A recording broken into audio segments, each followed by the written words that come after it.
All right, here I am. I'm kind of excited about this video. I've had this sitting on my workbench for quite a while, actually under the table.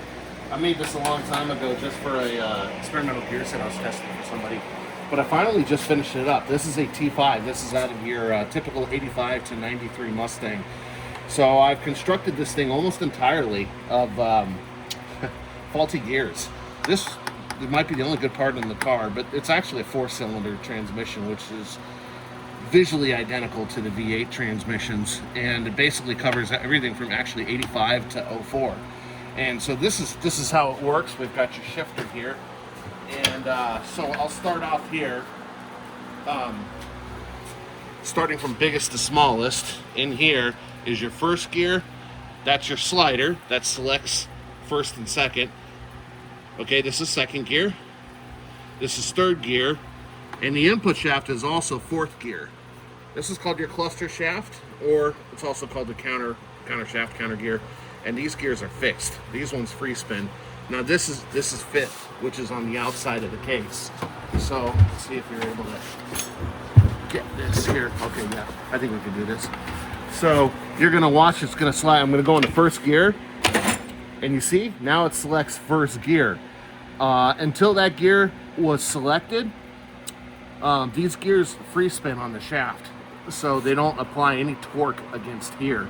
So then what happens when I select it, this slider is now locked in, and it puts the force against the cluster, and the entire transmission transmits power through the output shaft. That goes straight to the drive shaft. If you see, when I go back into neutral, right, it spins, and this is what happens at idle.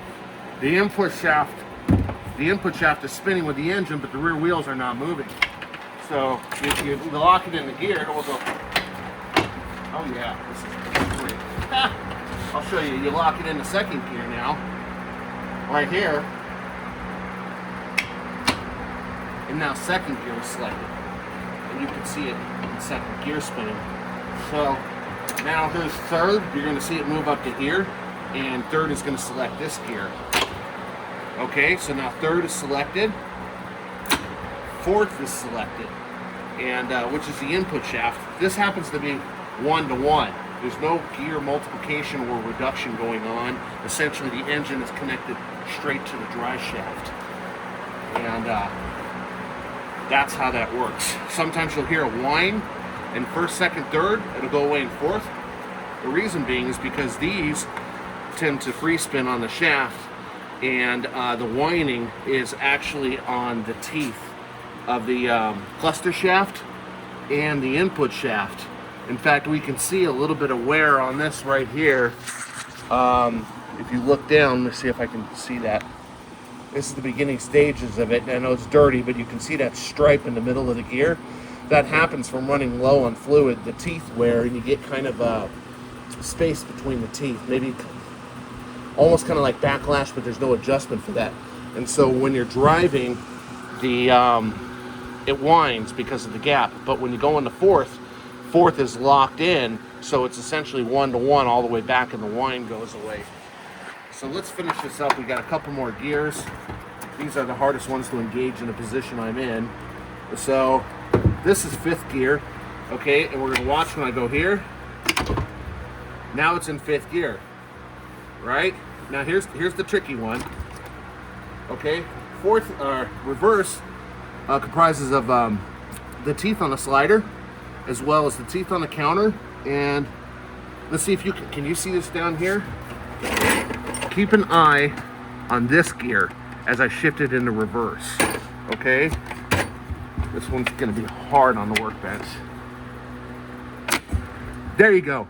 Okay, so you see for reverse, the idler down here slid all the way back, and now we have a three-way between the idler, the cluster gear, and the teeth on the 1-2 slider. So what happens, if you look at the main shaft, so I don't drop it on my toes, okay?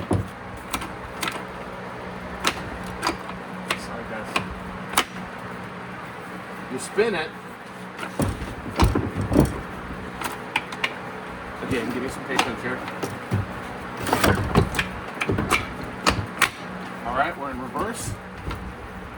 spin it one way, see, engine goes clockwise this way. You spin it, and now the input shaft, or the output shaft, the drive shaft goes in reverse, and that's how your wheels spin. Just to show you, okay, watch, this was spinning by your direction counterclockwise. We'll go back into gear. See, now it goes the other way, and that's how reverse works. And that's your basic functions of a T5. Pretty much all transmissions are done very similar. So, all right, next, kill it.